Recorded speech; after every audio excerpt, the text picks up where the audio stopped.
In today's episode, we discuss the massive inverted coaster that stands on what some might consider holy ground. Welcome to Airtime Traveler.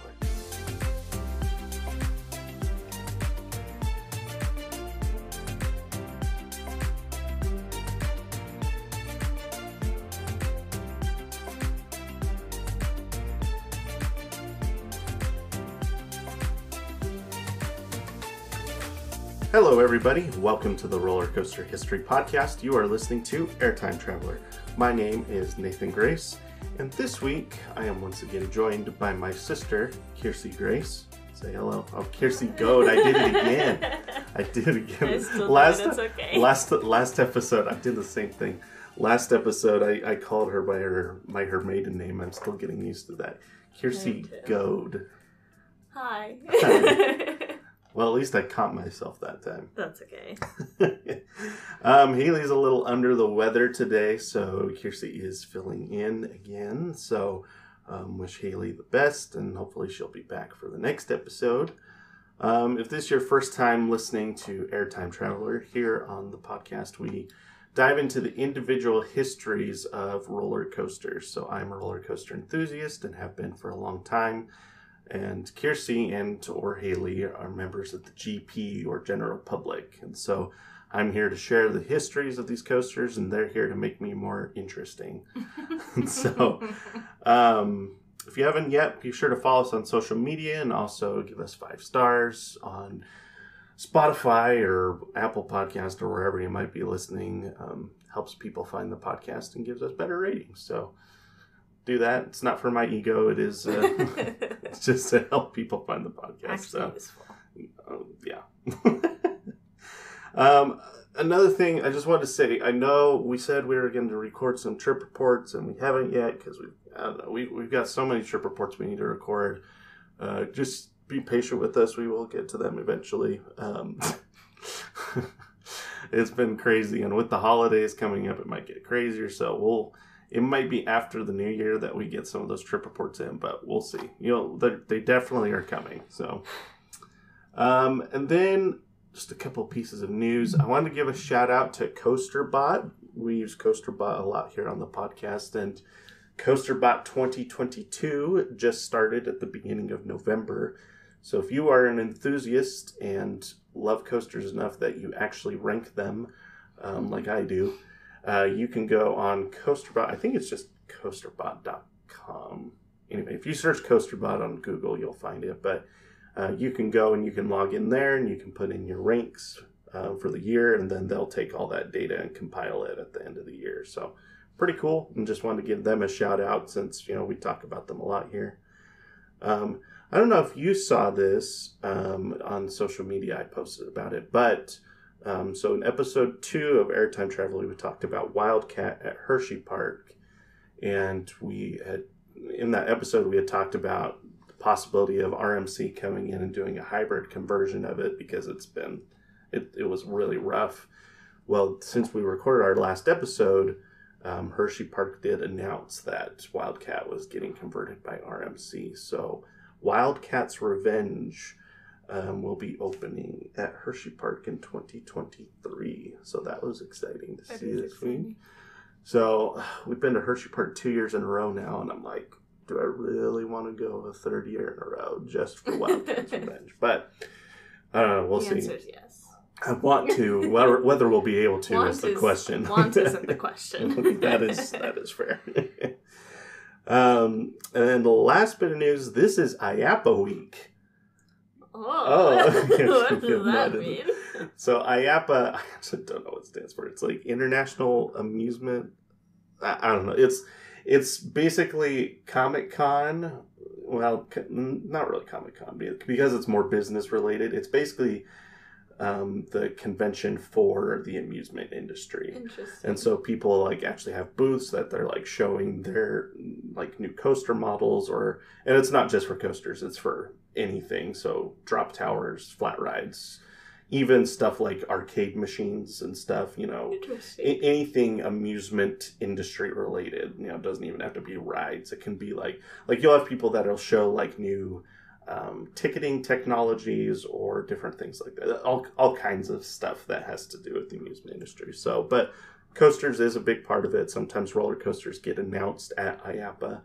So Cedar Point has, I haven't looked at the schedule. I need to look at that. But Cedar Point is doing an announcement at some point during the week.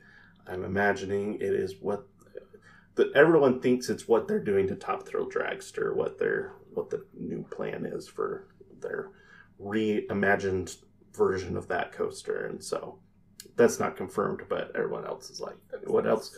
What else would Cedar Point be announcing? Because they already announced their 2023 plans, so they got to be announcing something else now. So, but anyway, so last year Rocky Mountain Construction announced Airy Force One, and that's like one of the big coasters of this year that's getting constructed right now. So we'll see. Might get some. We'll talk about the IAAPA news when we record our next episode of Airtime Traveler, and if there's anything interesting, then obviously I'll be posting about it on social media. So be sure to go follow us on Twitter or Instagram, and you can keep up to date on any IAAPA news that comes out this week. So exciting stuff. All right, so that is all the news and announcements I have, unless you have anything.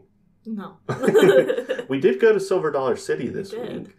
Wasn't even planning on going this year. Because next year I think I've mentioned this on the podcast, but next year we're doing the Herschend chain. We did Cedar Fair this year, planning on doing Herschend next year. So if you buy a season pass from one of the Herschend parks, you get 50% off single day tickets to the other parks in the chain. So we knew we were going to buy Silver Dollar City passes this year so that we could get Dollywood and Kentucky Kingdom for discounted prices. But then we had some family coming to town, and they're like, hey, we want to go to Silver Dollar City. And we're like, So we ended up going. That was kind of just a spur of the moment. I don't even know if we knew the last episode of Airtime Traveler recorded, which was 2 weeks ago. So this really just happened all of a sudden. But it was nice because we were able to buy single day tickets and then just upgrade them to 23 season passes. Nice. So it was good. So yeah, it was good. Yeah. What is your ranking of the coasters at Silver Dollar City? Okay, Time Traveler's number one. That's your favorite, easily. Okay. Easily. Powder Keg has taken slot number 2. It took over Wildfire because Wildfire is getting bumpy.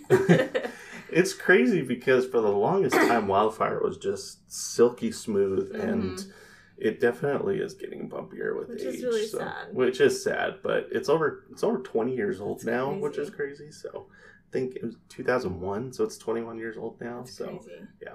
Yeah, so Time Traveler, Powder Keg, Wildfire, Fire in the Hole. Yeah. And then Thunderation. Oh, Thunderation's probably under Fire in the Hole, honestly, because that one's so bumpy. It's really bumpy. It wasn't even enjoyable for me this time.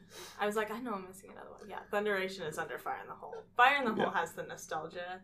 Yeah. Thunderation's just... And then, I know... Outlaw Run is the bottom for me. I'm sorry. Which is, maybe above the Grand Exposition coasters. Oh, okay. but not... It's so much going on at once. It's too much. It's interesting because, so this past time, and I mentioned this to you while we were there, but I've had problems with getting motion sick on roller coasters, and so I have like a bunch of different remedies I use while I'm out at the parks to kind of keep it under control. And what's funny is I actually, the coaster we're talking about today is the one that kind of spurred this. It's the one that made me the most sick at the beginning of the year, and so it was kind of like, I need to do something about my motion sickness, otherwise I'm not accurately enjoying these coasters the way I want to. Because I used to get sick when I went to Worlds of Fun years ago. I got sick on a coaster while we were there, but then I hadn't gotten sick for a long, long time. The only one that was getting to me was Expedition Everest, and it was just the backwards section. That one turn. Yeah, that one backwards part got to me. But everything else I was doing fine on until the coaster we'll talk about today. That was at Knott's Berry Farm, and that's when I was like, oh, okay, so I still do get sick on roller coasters if, I don't know if it's a perfect storm or whatever. Sometimes I still get sick. And Time Traveler, but that one, I don't know, you were going all over the place on that Yeah. one. So that one kind of made sense to me. This one didn't. And so this week, I didn't have everything that I usually have on for motion sickness. I usually have patches, and there's like a thing called motion ease that I use, and I didn't have those. I just had my bands, and I was like, well, I've never used those before. Oh, and I also take non-drowsy Dramamine. Those are the two things I had this week. And I was like, oh, whole arsenal. I do. I use everything because I just want to enjoy the ride instead of Being miserable. Being miserable. So, and this whole summer, it worked perfectly. Like all the things I used, I didn't get. The only things I got sick on were there's a Jolly Rancher remix at Hershey Park, but I forgot to put my motion bands on. And also that one, I felt like it may have been that they pump like flavored scents into the tunnel on the ride, and so I thought maybe that was part of it. It was just like the fake cherry smell made me sick. I don't know, but that one really made me sick. But then everything else I rode this summer, I was fine, and I rode 2 other boomerangs that I did completely fine on. So, which I mean, that's what Jolly Rancher remix is. So. I don't know. But anyway, so we go to Silver Dollar City, and I was like, yeah, I'll be fine. I rode crazy stuff this summer. Stuff that, Outlaw Run is pretty crazy, and Time Traveler, obviously. But, I mean, I rode 300-foot coasters this summer. It was nothing like Silver Dollar City. And with the only ride that didn't make me sick, well, besides Fire in the Hole and Thunderation, that's count. Out of the big 4, the only one that didn't make me sick was Outlaw Run. Go figure. That's so weird. So even Powder Keg, that one doesn't make me sick. That one just gives me a headache.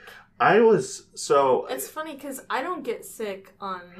I love the backwards part on Everest. That's my favorite part of the ride. And like Time Traveler, when you're going backwards through a loop or something, that's the best part. The thing that was, I don't know what it was on Wednesday, because Time Traveler really got to me every time. I was just green in the face after getting off the ride. It's so sad. And yeah, it is sad because it was. I re-ranked my rides, and obviously I'll re-rank them as we go through at because we'll go again next year. But I used to have Powder Keg 1, Time Traveler 2, and then Outlaw Run, Wildfire, then Thunderation, Fire in the Hole. But after Wednesday, Time Traveler just made me so sick that I bumped. Basically, I took Outlaw Run and put it ahead of everything. Outlaw Run. It was probably the best ride I've ever had on Outlaw Run. Like, it was so much smoother than I remember it being. Front, I was in kind of like 3/4 towards the back, so I wasn't in the very back, but I was further. I was closer to the back than the middle, if that makes sense. So I expected it to be pretty rough. Yeah, but it wasn't. I mean, it wasn't as smooth as a steel coaster, but it just had like normal wooden coaster rumble, and it was in the dark, so that was really fun too. So. It was just a really good ride on Outlaw Run. I'll probably rewrite it again maybe next time I go, because I haven't ridden it since I was 17. Like, it's been a while, yeah. But I also am getting more sensitive to things like Rock and Roller Coaster and Wildfire. But those are both getting bumpier, too, as they age. So I don't know if I'm just being more wimpy or if they're just getting worse. Maybe a little bit of both. But I don't know. Time Traveler, though... When we went last year to Silver Dollar City, I rode that 3 times in a row and didn't get sick until the last time. And I've gone on Time Traveler and not been sick before. So I don't know what... I'm still trying to figure out what makes my body sick. All 4 I need either that must be things. It's either I need all 4, or I did go on Time Traveler the first 2 times. I hadn't eaten in a while, and so I don't know if that's what caused it. But then the last time... when we rode it at night, I had just eaten like at 45 minutes before that, which should be plenty of time to digest and then get on a ride. So, but I still was super sick on that one. So I don't know. Maybe the patches is what really does it for me. Or maybe it has to be the patches and the bands. I don't know. Need both. I got sick on Barn Swing because I did it too soon after dinner, but I've never gotten sick on that ride before, so I was like, this is not fun. But... it was a crazy day. And Powder Keg make me sick. That's a weird one, because that one doesn't even... Usually it's the upside down and the backwards that makes me sick. So, like, Time Traveler going backwards and upside down. But then, Wildfire, the part on Wildfire that made me sick is just at the top of the inversions, the hang time was what my stomach started feeling nauseous. But then Powder Keg, I don't even know why Powder Keg. The launch made me nauseous. That has never happened before. I don't know. It's a very weird day. So, but LA Run had a really good ride. So, well, there you go. Anyway, so that was a long intro, but a lot of stuff to talk about with the new coasters and IAPA and a brief trip report. Don't need to do a full trip report on Silver Dollar City just because we go there all the time and nothing new to really report on. So. Nope. Did see some construction happening, but I'm not sure what it was for. It was kind of behind Fireman's Landing. I don't know if that's the new student housing they announced. But I don't know. Anyway. All right. Well, today we're going to be talking about a roller coaster at Knott's Berry Farm. So we're talking about... Oh, where'd my mouse go? There we go. We're talking about Silver Bullet at Knott's Berry Farm. So originally opened in 2004. It's never ranked in the Golden Ticket Awards, and we'll talk a little bit about why that is. My experience with it, kind of to my point that I was saying earlier, is I feel like because I got sick on it both times, the first time I got really sick, and then I think because I was at Knott's Berry Farm 2 days, so the first day I got really sick, and I think the second day I actually went and bought non-drowsy Dramamine and tried that the second day, and it helped some, but not completely.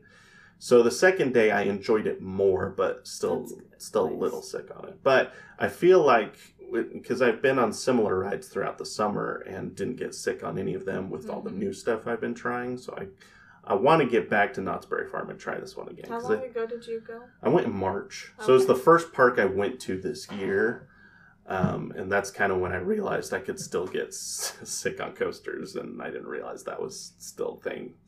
So anyway, that was it was good because the rest of the year I was able to enjoy it because I knew to expect that. But I feel like I didn't get to properly enjoy this ride. So anyway, I'll have to get back on it someday. But in the Coaster Bot rankings, it ranks at number 120 in the country. It ranks below coasters such as Talon at Dorney Park, Great Bear at Hershey Park, and Flight Deck at California's Great America. It ranks above coasters such as Patriot at Worlds of Fun, Great White at SeaWorld San Antonio, and Batman the Ride at Six Flags Over Texas. All right. Out of the coasters at Knott's Berry Farm, it ranks third. So Ghost Rider's the number one. Then Accelerator, which is the last coaster we talked about from Knott's Berry Farm, that was number 2. Silver Bullet is just ahead of Hang Time. Silver Bullet's 120. Hang Time is 122. So people kind of, they prefer one or the other, I guess. I prefer Hang Time personally, but they're both really good. Might have helped if you didn't get sick on Silver Bullet. That is fair. And then Montezuma's Revenge, Sierra Sidewinder, Pony Express, and Jaguar. Oh, and then Coast Rider, which is their Wild Mouse, so that makes sense. All right, review of the name and the logo, I guess. What do you think of the name and the logo? The logo looks blue and not silver to me, first impression. The logo looks fine. It's a little dated, but it's not bad. Yeah. I don't dislike it. Yeah, I think it could be better. The coaster was built in 2004, so I mean that. Yeah, it fits. Fair, so. It fits 2004, but it's not bad. The little lines in the back look like mountains, which is a little confusing to me because I don't think mountains have anything to do with it. Yeah, I don't know. I think maybe it's just to be like the west, shading or like whatever. The Wild West. I don't know, or maybe it is just shading. So. I don't know, but. And then let's see. Oh, there we go. Review of the paint scheme and the trains. I think they're lacking some cohesion. Well, I like the paint scheme, but Silver Bullet, I would not expect red and yellow.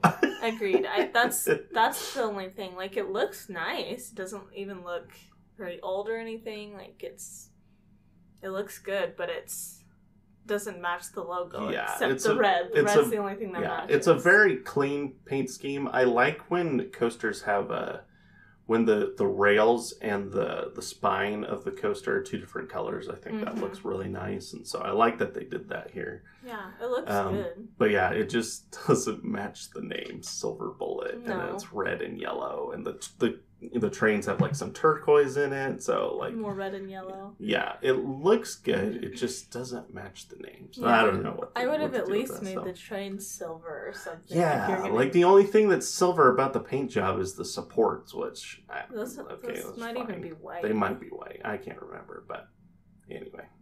They're not screaming silver. No. Anyway, no matter what. There's some more pictures of it here, so you can see the trains a little better. I do like the trains, how they have like, so if I remember correctly, I think they're red seats and then orange seats and then yellow seats, so they almost kind of like a sunset type of deal going on. So anyway, yeah. Patriot used to make you sick too, didn't it? And it's yes, and that's what I've noticed is for some reason these inverted coasters get me. I don't know why. So that's another reason why this one probably made you sick. Yeah. So, but that's the thing that was weird to me is like, I thought Patriot was just kind of a fluke thing, and like I was just getting into roller coasters when that happened. So. But then I rode this, and it happened with this one, too. I was like, oh, well, I guess just inverted coasters make me sick. Interesting. But then I rode Banshee at Kings Island with all the motion sickness stuff, and that coaster's in my top 10. Like, I loved that one.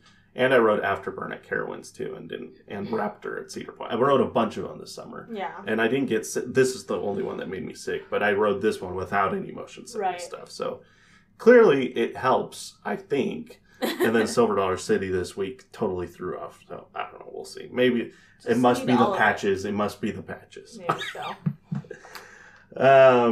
Here's the park's description of the ride. Silver Bullet at Knott's Berry Farm flips upside down and all around during a thrilling 2-minute roller coaster ride. Guests' feet dangle below the ground.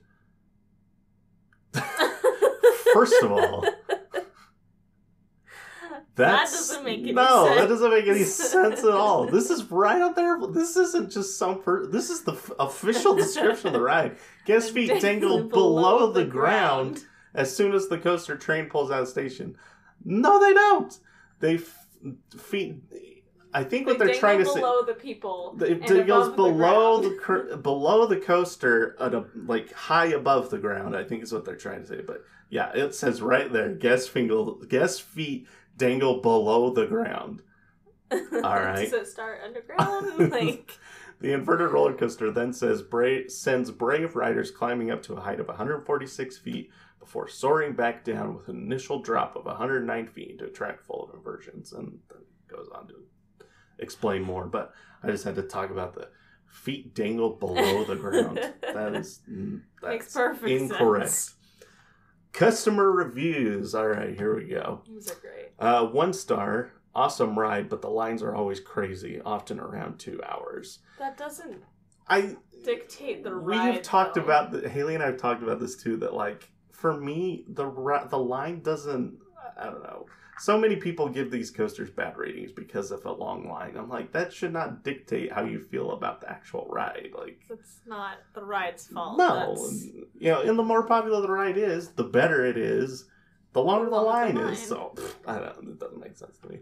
1 star, I broke out in a cold sweat, not for weak stomachs. Although at first it was fun. It was fun until we left until we left the lift hill. Once we started speeding up, it was scary. 1 star, all it does is gets you dizzy, boring and slow, bad ride. Remove this boring coaster. All one sentence, by the way. No punctuation. Right? No punctuation at all. It gets you dizzy, boring and slow. Those two don't go to... How do you get dizzy from a boring and slow ride? I don't understand. I like this guy's name, too. Junior. Yeah, I like it. 1 star, it was so fast. Wow. Okay. That's roller coasters for you. 3 stars, it's a fun ride, has probably one of the more shorter waits for the roller coasters at the park, but the ride can be inconsistent. The back is too shaky, but the best ride is the first 2 rows. Sometimes in general, the ride can be shaky no matter where you sit. Okay. I didn't really notice that, but It's built by the same company that Wildfire is as Wildfire. So some of those older ones can get kind of shaky after 15, 20, 25 years. So and sometimes if you sit in the back, it's shakier than if you sit in the front and stuff like that. So 3 stars. Staff were friendly and safety oriented. Well, I would sure hope so. Ride was pretty fun. Not as scary as I thought it would be. 4 stars. Fun ride, but it is very smooth. Perhaps a little too smooth for a roller coaster. I have never heard somebody say a coaster was too smooth. I have heard too rough hundreds of times. This is the first time I've ever heard someone say it was too smooth. Sense. Hilarious. You will feel the gravitational forces though, which is great. Oh my gosh. You mean G-forces? I mean, it's an easier way. I've got to spell it. There's an easier way to say that. Oh my gosh. 4 stars. Looks scary since I'm going on it. And then a bunch of emojis. Oh my gosh, these are so funny. I love customer reviews. These are amazing. Oh my gosh. 5 stars. Here we go. Okay. Many people say that this roller coaster is a very fast and scary roller coaster. I don't think so. There isn't really any drops and it doesn't move too fast. The name Silver Bullet doesn't really fit the roller coaster, but it is fun. It experiments with super gravity. What is super gravity? This is something I'm not familiar with. Experiments with super gravity or centripetal centrifugal force, which feels awesome, and the wind in your face is satisfying. That's me on Wildfire. The lines move along fast because there's 8 rows, which hold 4 people per row. Okay. Might be scary to be dangling in the air hundreds of feet off the ground, but it doesn't move too fast and it doesn't dive. It mainly just spins and turns and goes upside down. It lasts 1 minute 40 seconds, which is relatively long. Not really, but okay. No. Overall, I love this ride, and I suggest people to try it because it isn't that bad. So, mostly a normal review, just super gravity. I'm not familiar with super gravity. I think it's interesting that they said it isn't that bad, but also 5 stars. Yeah, it isn't that bad. 5 stars. I think this is the last one. 4 stars. This is translated originally in Spanish. It just says, muy bonito. Very pretty. Very pretty. It is a very pretty ride. So there are reviews. That's Silver Bullet. Let's talk about the history. So we're going to go back to 1876.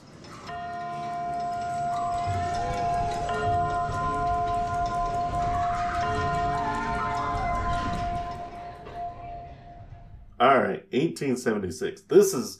I'm pretty sure this is the furthest back we've ever gone on the show. And it'll make sense in a second here. So let's start. We're in Downey, California. So we're not even in Buena Park. We're not, not even the same place Knott's Berry Farm is to start.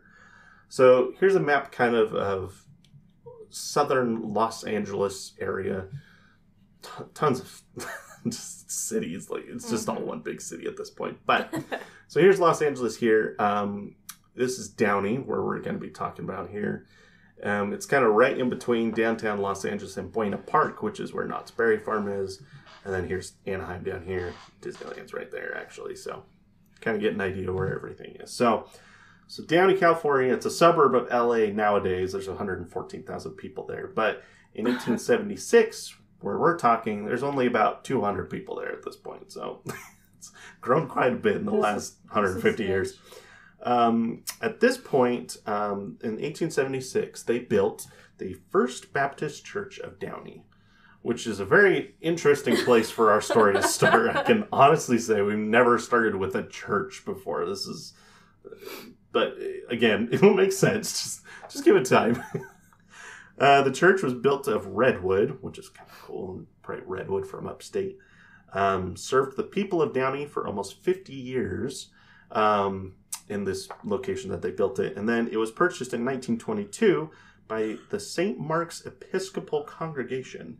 And it was relocated, but just a few blocks away So I'm not sure what the purpose of that was, but it did move, but it was still in Downey. So I don't know if maybe this new church was like, oh, we got a better spot for this. And so it needs to go here. I guess, I don't know. So still in Downey, but they did move it. And then it was used by that church until 1953. And then at that point, the city, so I guess at that point there was like a hospital that they wanted to expand, and the church wasn't getting, like, the congregation was really small, and so they were like, well, we'll just tear down the church and expand the hospital out that direction.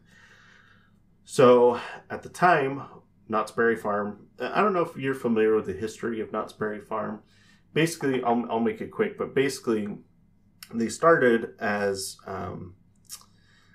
like they had a farm there growing all kinds of berries, and then ultimately, to make more money, they actually opened a restaurant there. And Cordelia Knott, I think, was her name. So Mrs. Knott. She did her famous fried chicken dinner there, and they bought this hybrid berry bush from another farmer. His last name was Boysen, and so they named them Boysenberries, and then they became famous for the boysenberry, and the restaurant would have like 3-hour waits. So anyway, then it just starts to grow and grow, and yeah. So the farm, or the amusement park, came about because Walter Knott started adding attractions for his employees specifically. It was like a recreational park.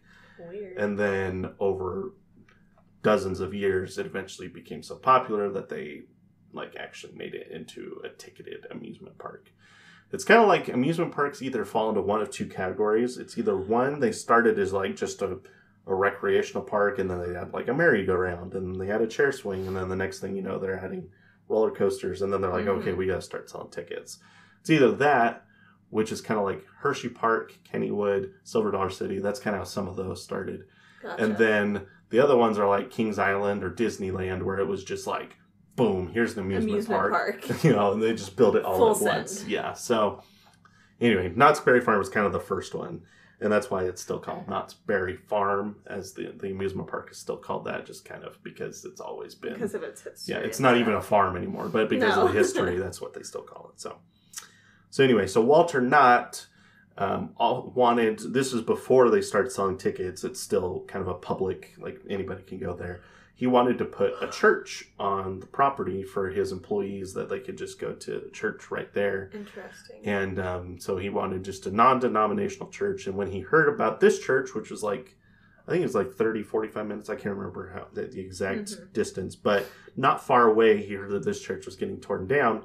He said, well, why don't we just buy that church and we'll relocate it over to the Berry Farm. Yes. So now a second time the church is being relocated. So purchased the church in 1953, and it was torn down, like literally torn, like piece by piece, torn down, shipped over to Knott's Berry Farm, and rebuilt.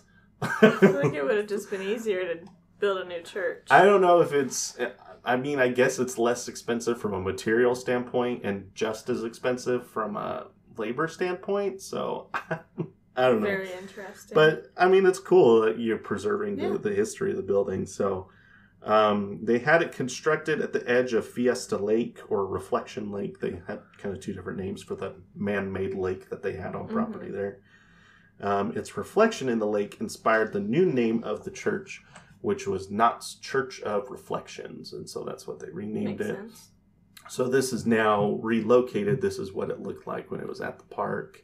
Gotcha. This is part of the construction process. So I guess it's not piece by piece, because they've got the whole steeple on a crane here. So it's like wall by wall. Maybe something like that. So maybe it was a little easier than it made it sound. So here's the sign. I think that this is a little more recent, but but yeah, there's the sign above. So the Church of Reflections.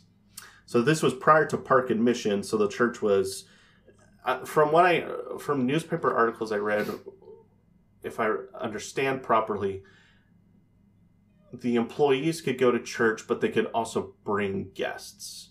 So, like, if your friends or family wanted to go to church with you, like, they could come to the church, too. But it was it wasn't like a public church, like anybody could go from. Yeah. I think it was mostly, like, meant to be for employees and their families, I right. think. So construction was completed in 1955, and the first service was taught by a Lutheran minister on October 5th, 1955. I think so I've got a newspaper article here. It says, Church of Reflection inspires visitors.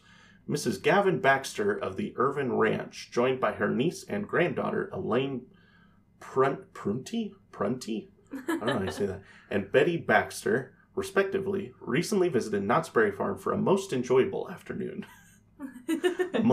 At church. Among other things of interest, they visited the new little church which Mr. Knott has recently moved from Downey board by board. See, that makes it sound like they literally took it piece by piece and put it back together. All the nails like that. But that picture, they had the whole steeple put together, so I don't know. And then it goes on to talk more about it, but I just thought the had a most enjoyable afternoon. It's like, okay. Wonderful day at Goes on to talk about. So, let's see. Had stained glass windows brought from Belgium years ago, so that's cool. And they still have the old organ there. That's cool. Yeah, so very cool. Very, but it's all original, so it's very cool. And at this point, like, it's almost 80 years old at this point. So it was built in 76. We're now at 55, so almost 80 years old. It was originally intended to be non-denominational, like I said, but I guess by 1957, Sunday services were provided by the United Lutheran Church of the Good Shepherd of Buena Park, which is a mouthful. Oh my gosh. Very specific, though. You know exactly what you're getting. In 1958, Park employees donated $700 to buy a stained glass window for the church, and then they presented it as a gift to the Knotts. So here's the inside of the church. Cool. So here's the stained glass window that the employees bought for them, and then they installed. And then these are the ones from Belgium that have been part of the church since it was constructed. Really pretty. So very cool. Yeah, it's very pretty inside.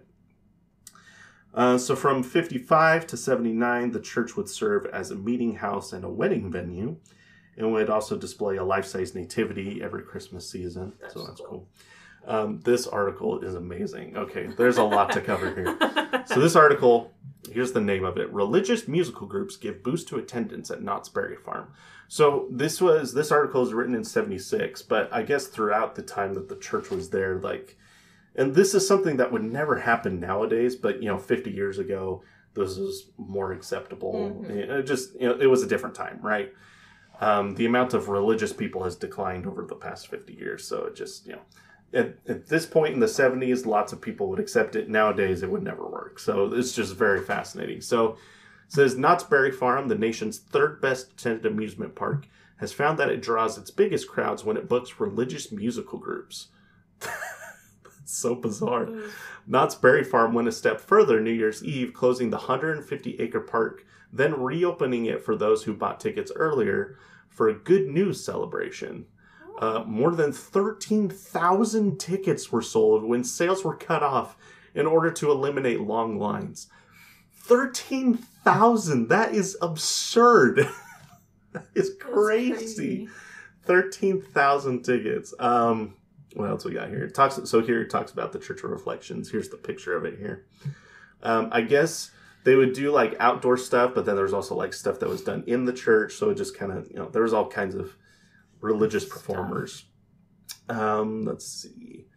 The Reverend Claude Bunzel, a Reformed Presbyterian minister, conducts Sunday morning services weekly for a congregation. So at some point between 55 and 76, we've switched from Lutheran to Presbyterian. So I don't know when that happened. Church of Reflections was used for the first time Wednesday evening as one of the sites for religious music. Okay, so there, series of religious music nights. They're doing all that at the park. I don't know if it's every night or every once a week. I don't know exactly how they're doing it, but apparently it's getting lots of people to come. Down here, so this is Daryl Anderson. He was the director of entertainment, and I think he was Walter Knott's grandson, if I remember properly. Gotcha. He said, "We had 14,000 people come. We were caught unawares and ran out of food." He said he was sensitive to the feelings of some that religion might be used to increase the amusement park's profits, but he said he believed the practice was justifiable. We provide the business support to those who want to minister. So, yeah, so the thought was like Knott's benefits by getting more guests, but then like the ministers and the religious groups benefit by helping to like get people to come to their churches and help, their clergy and, different things like that. So kind of interesting. This part's really funny. Do unsuspecting patrons face the prospect of impassioned lectures on the Holy Spirit in the ghost town section or proselytizing on the mine train ride? And Anderson said, in all this time, we haven't had anyone seriously complain that they've been chased and cornered. The kids have been good witnesses in that they haven't done that. So that's good. There's all this religious stuff happening at the park, but you don't have like getting cornered. No, you don't have like somebody chase you down onto the mine train and was like, "Hey, can I show you this verse out of the Book of John or whatever?" And you're like, "I'm just trying to enjoy the ride." Anderson said he has long-range hopes of building an amusement park himself and to use it for gospel purposes. All right. Did that happen? No. But Anderson was skeptical of the dreams of some promoters in recent years who announced plans for parks built around Bible-themed rides and attractions. I don't think you can do it well and make it commercially successful, said Anderson. Yeah, I think so. Bible-themed rides and attractions. There's a few parks that have like one Bible, like Kennywood has a Noah's Ark themed ride. And so like one ride I think you can get away with, but man, a whole park, maybe that would have worked in the 60s and 70s. Definitely would not work today. So it would have so few people. Unfortunately. Yeah, so it's just like I said, it's a different world. So I wish it was still like this, but it's not. So this is really funny. Musical groups get their biggest crowds when it books religious musical groups. Crazy. That's so funny. So, and to be fair, I guess I said no parks do this. Some parks will still do this, but it has to be the right place. Mm-hmm. California is not the right place. No. Southern California is not the right place. But Silver Dollar City does still do stuff like this. Mm-hmm. And there were Dollywood. A lot of, nativities and stuff there. Yeah. So, and which makes sense because here in the South where we're at, there's a lot more religious people. There's a lot of Christians. You can definitely make it work here. So, but a full amusement park theme to the Bible, you'd have to do that in a very specific place, and you'd have to really know the people. Yeah, for sure. So, anyway, that's going on in 1976. In 1979, Knott's announced that the church would be terminating Sunday services. Sad. Still Presbyterian at this point. I guess they just didn't have, a ton of people coming. I think it said, less than 200. So, I mean, that's still a decent still a decent size, but I don't know. I don't know exactly how big, how many people they can hold, but... they still said, I think it says somewhere here in this article that they're still letting it be used for weddings and stuff like that. So you could still book it if you wanted to get married there and stuff like that. So anyway, so that's 1979. But I found an article in 2003 that was talking about the Sunday services again. So at some point between 79 and 2003, they resumed Sunday services. I don't know when. Also, it went back to Lutheran whenever that happened. So we started as Lutheran, went to Presbyterian, and then back to Lutheran. And anyway, and it was supposed to be non-denominational. So I don't know when A for effort, I guess. All right. So in the meantime, so that's kind of Church of Reflections. That's what's going on there. So let's talk about what's been going on at the amusement park during all this time. So after the church was relocated, that same year, Disneyland actually opened in 1955, which was only 15-20 minutes away.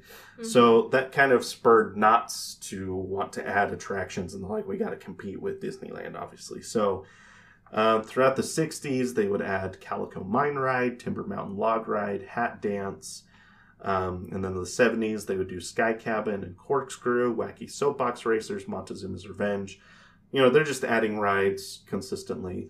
And back in the 50s and, before all these attractions came, theme parks would almost be like some parks would have rides. Like Kennywood has rides that were built in the 20s that are still there today. But some parks were more about experiences, kind of like Silver Dollar City has a lot of Well, and even Disney World, a lot of their rides are more experience based. Mm-hmm. Well, and especially back in this time, like Silver Dollar City has the I'm trying to think what they're called, like glass blowing and gotcha. I see what you're saying. And there's like a blacksmith there, so there's like lots of things that you can do, but it's not necessarily a ride. Gotcha.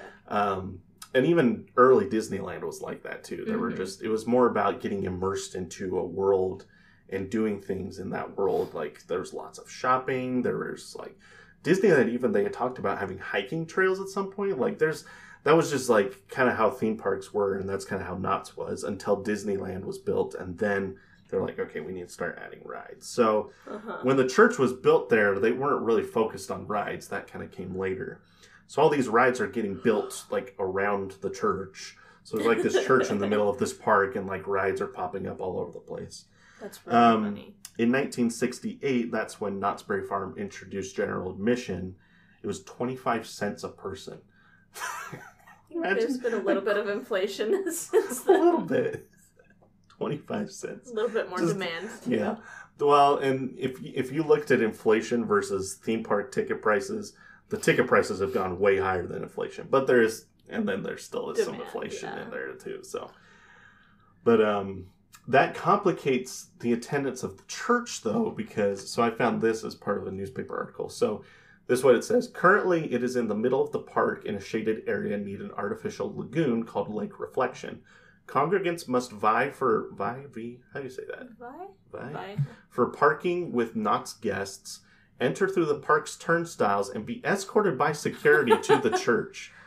That is a lot just to go to church. No wonder they were only having less than 200 people. That's a lot of work just to go to church. Like, I'm trying to imagine, like, every Sunday, like, going to, like, trying to find a parking spot, like, in, like, an amusement park just to go to church. That sounds horrible. I wonder how much 25 cents back then is compared to now, because at the time I may have just been like, just take the money. Well, I'm assuming. Well, I see what you're saying. Just so it's easier. It's like, well, we'll just go to we'll just go to church, and then afterwards we'll go ride rides. Go ride some rides. Go ride the merry-go-round after church. Maybe that's what you could do if you had the Bible themed park. You go to church and then go ride all the Bible themed rides afterwards. Go on the ark with Noah. So, despite how complicated it is for them to get into the church, people are still going. So, I guess it's worth it. I guess so. So, church continues to be surrounded by attractions and coasters throughout the 80s and 90s. So they built Wave Swinger in 1986. The Calico River Rapids would open in 1988, and then Jaguar in 95, Ghost Rider in 98, Supreme Scream in 98, and Accelerator in 2002. So here's a park map. This is from 2000, I believe. So you can see, here's the church right here. So this is kind of the lagoon. It's literally right in the middle. Right in the middle of the park. So this lagoon right here, that's the man-made lagoon. And so people would take pictures from like over here, and you could get the reflection of the church in the lagoon. So that's kind of where the name came from, Church of Reflections. But you can see, so this is a train right here. One of they had two trains. This is like their smaller one. That's for the Camp Snoopy section. This is the stagecoach that goes around this way. Here's the other train up this way. So all three of those kind of go right by the church. There's one roller coaster here, and then another roller coaster here. Away. So there's two roller coasters right here over by the church. Imagine you're sitting in church and there's people screaming as they go by on the roller coaster. So it's kind of odd, Just a little. I guess it's better here than if it was back, so here's the entrance to the park. So I guess you'd only have to get escorted like not too far, but. Can you imagine if it was like back here and you had to get escorted all the way to the back of the park? Or the other thing I don't know is, when the services end, did they have to get escorted back out of the park? I imagine that's what have had to happen, right? I feel like because you wouldn't want people to just say, "Oh yeah, I'm going to church," and then just get free admission to the park. Yeah, you can escort them to the church, but then they need to. And then everyone gets escort back out. So that's so weird. Yeah, very odd. Very odd. So. So that's 2000. So that's kind of that's where we're sitting now. We're sitting in the early 2000s. We know where the church is at. We know what's been going on with the church. We've talked about the park, what's been going on with the park. So now what happens from here? And what does any of this have to do with Silver Bullet? We haven't even talked about Silver Bullet yet. So 2003, there's rumors of a new coaster coming to Knott's Berry Farm. They hadn't had one. Well, it had only been a year since they built Accelerator, but Accelerator was, as we talked about in that episode, was kind of just to replace Windjammer because Windjammer was an absolute failure. So that kind of was a project that just kind of happened because they needed to. So there was talks of building another roller coaster. And a lot of the parks, so Knott's had been bought by Cedar Fair just 3 or 4 years earlier, maybe 5 years earlier. And a lot of other parks in the Cedar Fair chain were getting really big additions. There was just a lot of money being invested into the parks at this point. On May 28th of 2003, there was a trademark filed for Silver Bullet by Cedar Fair. But, like, no one knew, because Cedar Fair owns all these parks. They have no idea what that could be. And sometimes they don't even use the names they trademark. They just do it just in case. Just in case that's the name they decide to go with. And then if they don't, they just let the trademark expire or whatever. And so... Interesting. But then September 14th, Knott's announces that the Church of Reflections is being relocated. Again. So poor church. This church has now been this is the third time this church has been relocated. So here's the article. It says, New Knott's Ride puts an old chapel in motion, which is a really funny title. A historic chapel rescued from demolition by Walter Knott in 1955 will be moved out of the Buena Park theme park that bears his name to make way for a $3 million roller coaster and other new rides. This is funny. Despite being located near the park's noisy stagecoach area where faux gunfights and train robberies are enacted hourly, the church has the church has continued to conduct Sunday services over the decades. Weddings and services are sometimes disrupted by the rumble of roller coasters and screams from riders.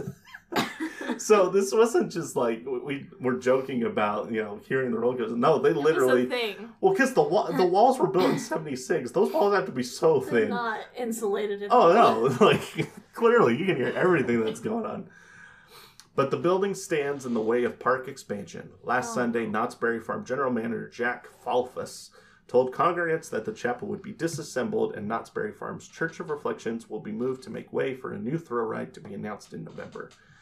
Then he goes on to talk about how the Southern California theme park market is extremely competitive with Disneyland and Magic Mountain and SeaWorld. Like, you got all these parks there.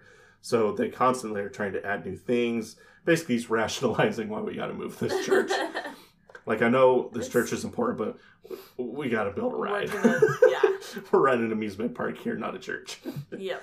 A new as yet unnamed addition to the 160-acre park will be introduced in 2004 at the chapel's current location. So then it goes on to talk about, with easier access and available parking, the upcoming move will give the church an opportunity to grow. So that is fair. Like, although some people were upset about this, like, in the end, this is probably best for the amusement park and the church. It says here, the move will provide more people to experience... services because the access will be much greater, said a park spokeswoman.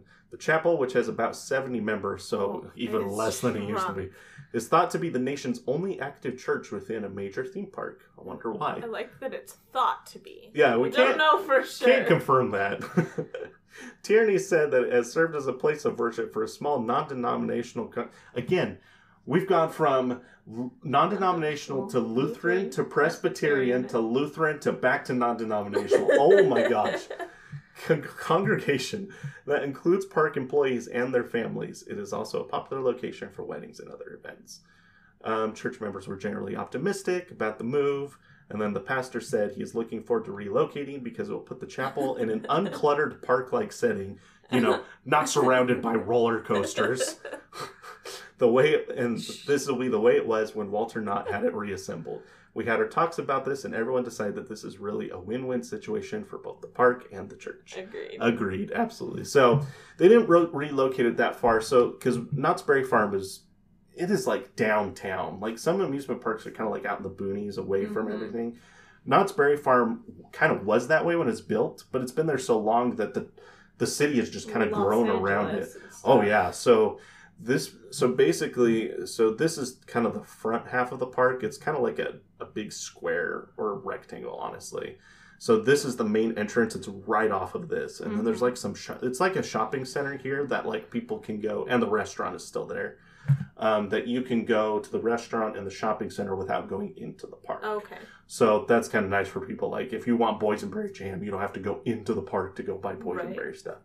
And then the water park is over here. That's Soak City.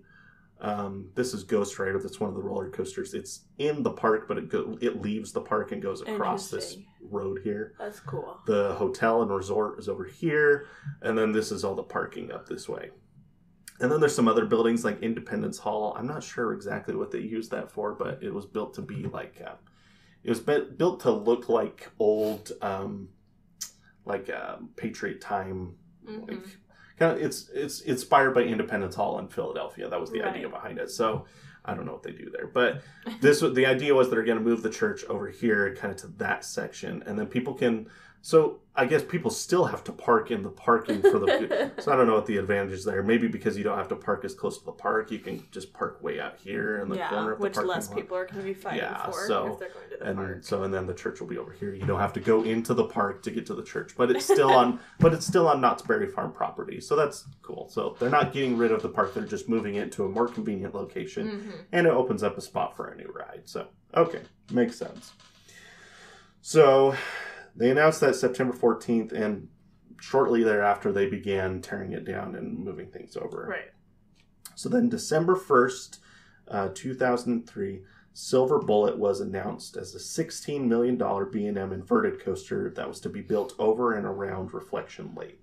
First of all, this article says it's a $3 million roller coaster. It was $16 million. So I'm not sure where that $3 million number came from. So close. Anyway, so... Here's the artist rendition of Silver Bullet. So you can see here. So here's the lake here. The church was like right here, and I'll show you later. I got some better pictures, but it was one of the crazy things about Knott's Berry Farm is because they're landlocked. Like every time they build something, they got to figure out how to squeeze it in there. And like this ride, they literally just built it over other things, like over the path, over the lake, over other rides. Just to squeeze it in there. And it's impressive they got this huge roller coaster in this tiny little spot, honestly. So here's the artist render. Here's the official render that they did in their like press release, talking about the different elements and stuff. We'll go over that in a minute. $16 million. Opening date of December 2004. So basically a year of construction and then we'll open. So pretty typical. Let's see.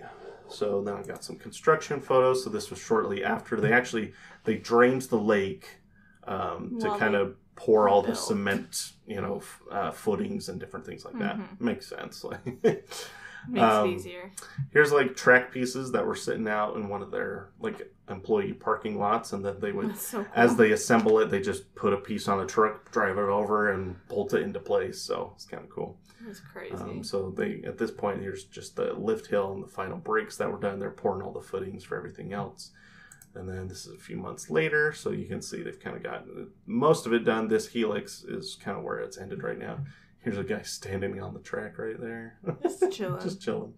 And then they're building the station right here. So anyway, and then you can see there's like the little sign for the ride right there. So there's some construction photos. What do we got next?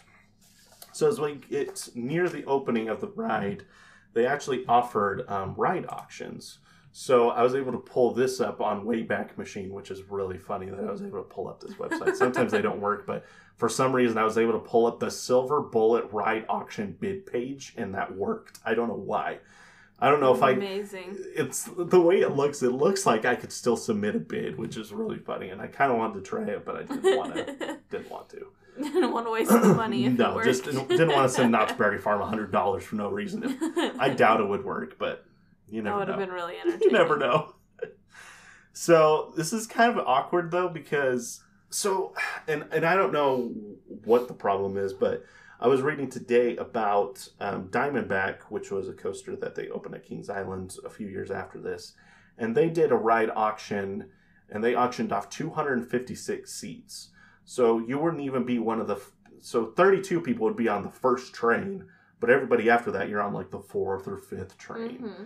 But they sold out all 256 seats, and they made like, I don't know, like, I can't remember. I think it was like $16,000 or something like that, and they donated all to charity, which is really cool. That is cool. But for some reason, I don't know if this just didn't get advertised properly. They only sold 13 of the 32 seats they were auctioning off.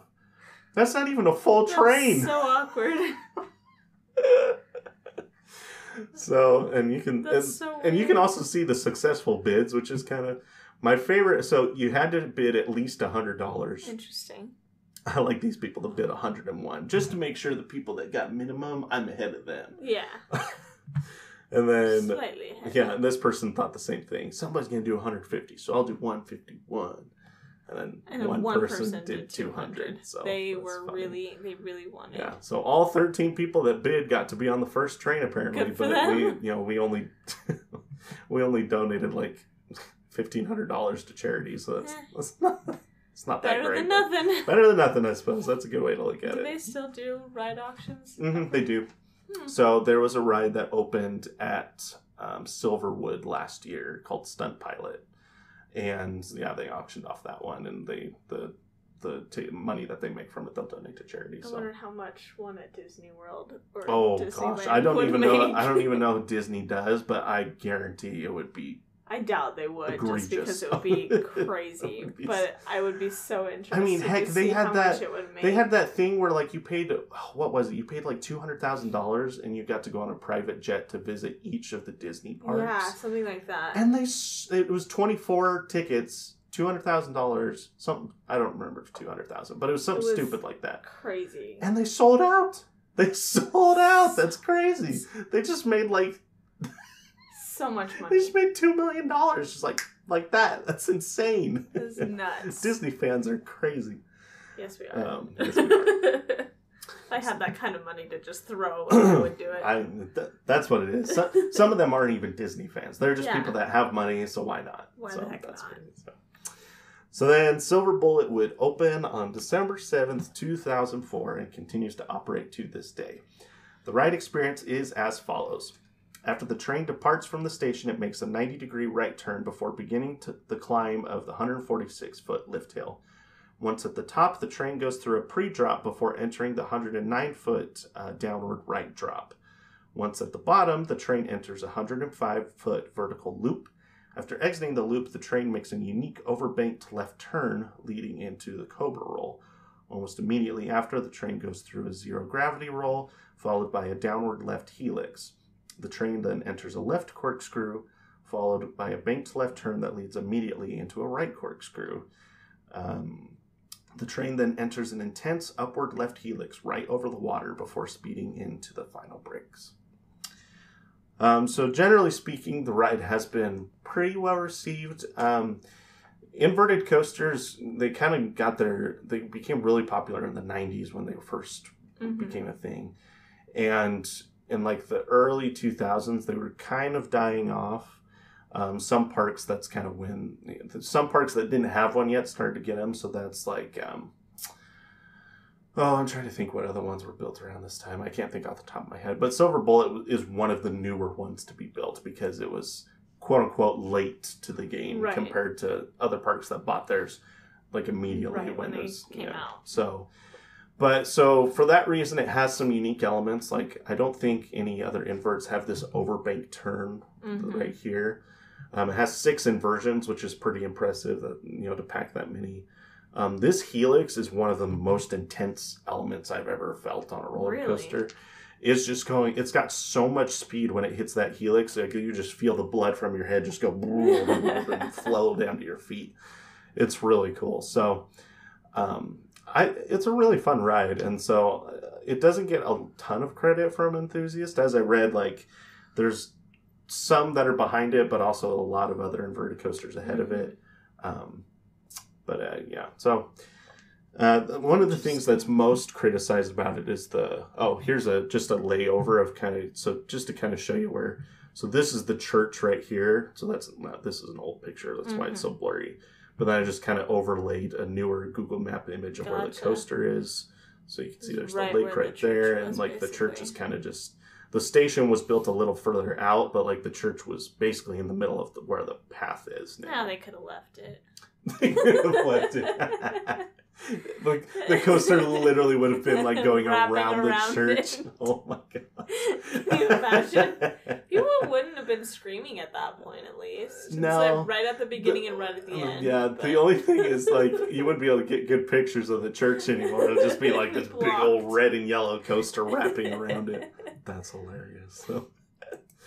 One of the things that is heavily criticized by enthusiasts is that the first drop is pretty shallow. It's not a steep drop. It's kind of like a slow incline. Yeah. And the reason for that is because of this roller coaster down here gets in the way. They couldn't do it any steeper. They couldn't do it any steeper because you're hanging over the track here and you're above the track here. So they have to give you some space. You don't want to kick somebody in the head on the other ride. Like, they're lifting their hands up and you kick their hands. So, that's just part of the territory of building at Knott's Berry Farm is because there's so many coasters. Like you're literally stacking them on top of each other like Roller Coaster Tycoon at this point. Twisting around each other. Yeah.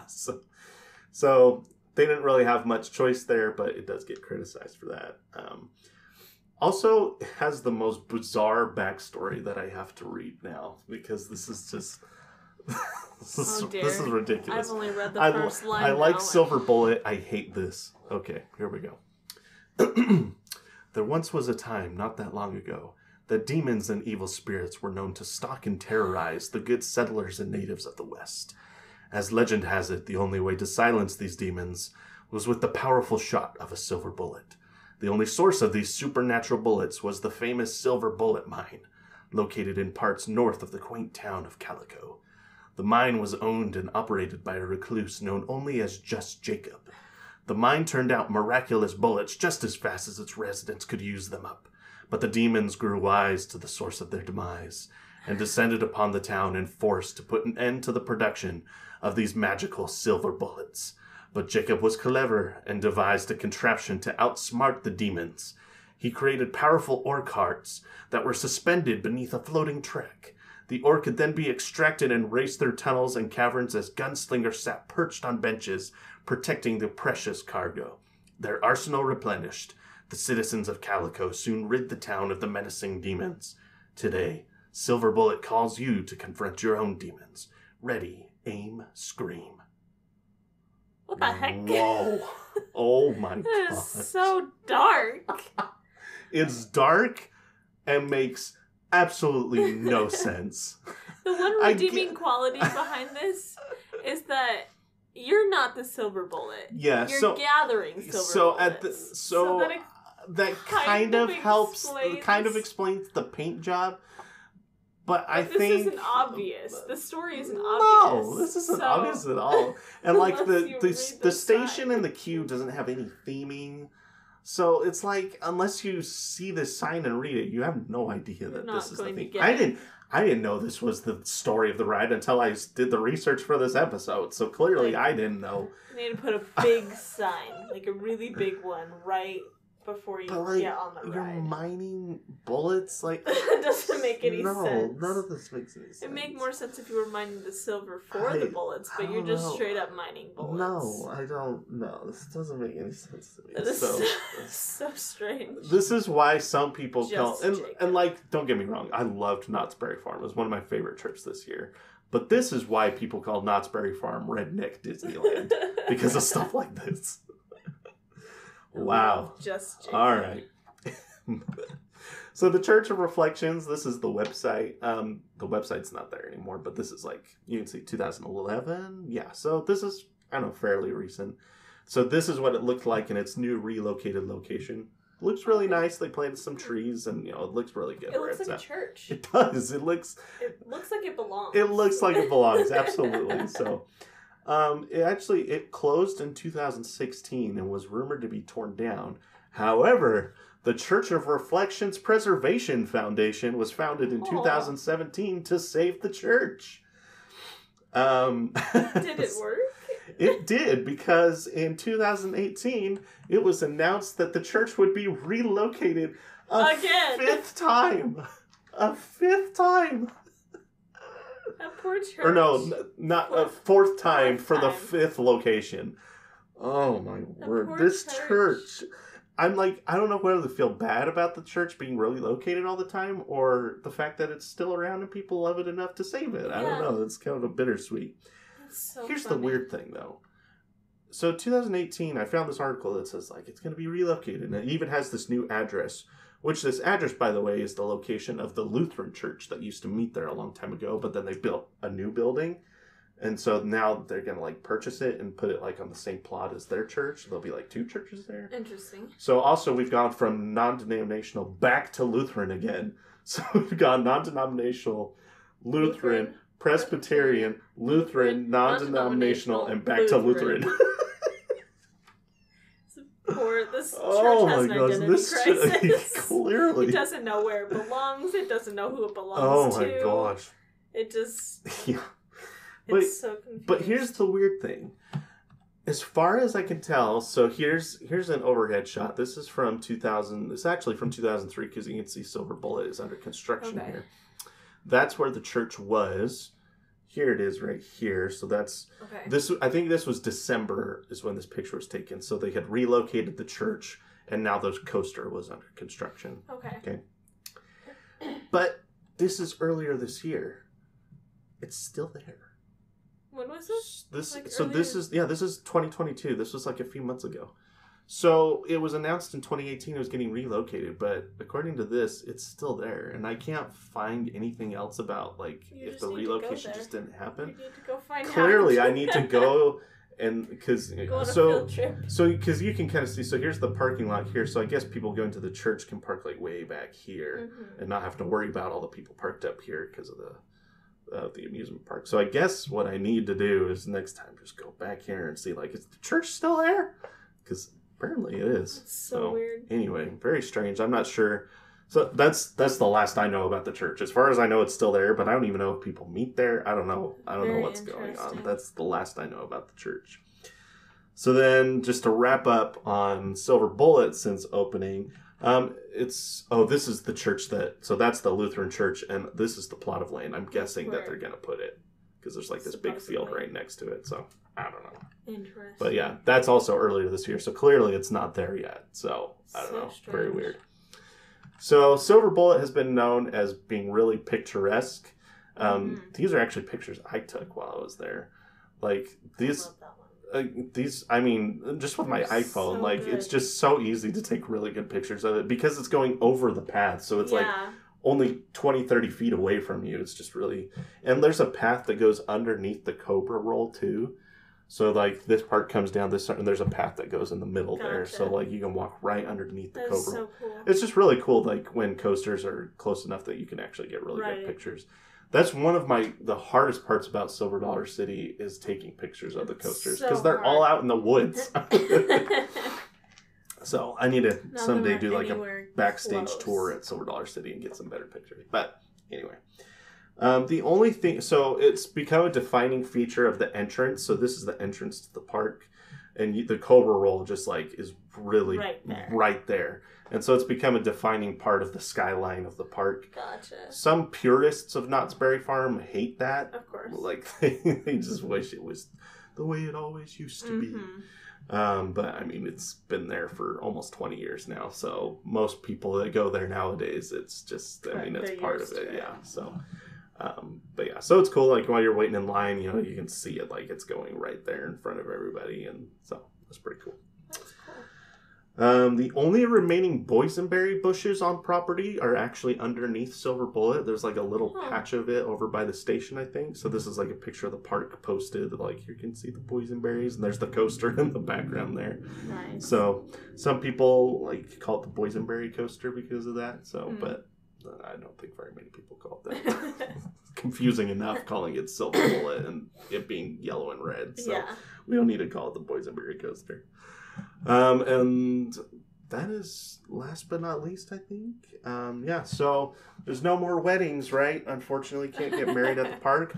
Wrong, because people get married and then ride on Silver Bullet. So there's a picture of like And I don't know, this is the third or fourth coaster we've talked about of like people getting married and then riding the roller coaster. So an interesting tradition.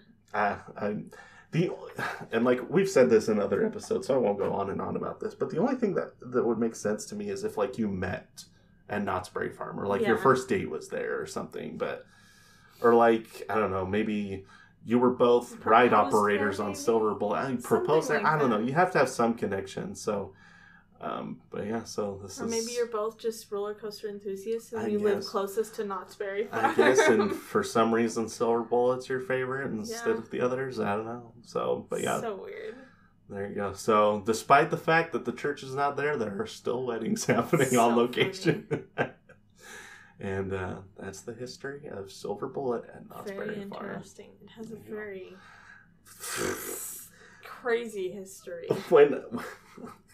When I was doing research for this earlier this week, I had pictures of the Church of Reflections up on just like Google Images, just pulling in stuff. And Haley happened to walk by and she's like, "What are you doing?" I was like, "Research for the podcast." Believe it or not, research for the podcast. And she was like, "What? There's churches." And I was like, "Spoilers." Like I was like, "You'll find out." So, and now she's not here, so she's gonna have to listen to the episode so that she knows why I was looking at churches. She'll be intrigued for sure. Like, so okay. She'll know. She'll listen. Oh, what a tale. What a tale. So. Very interesting. That's so funny. Yeah. Well, thank you for tuning in to this episode of Airtime Traveler. If you haven't already, be sure to go and follow us on social media. We are over at Twitter and on Instagram. You can just follow us at Airtime Traveler is our handle.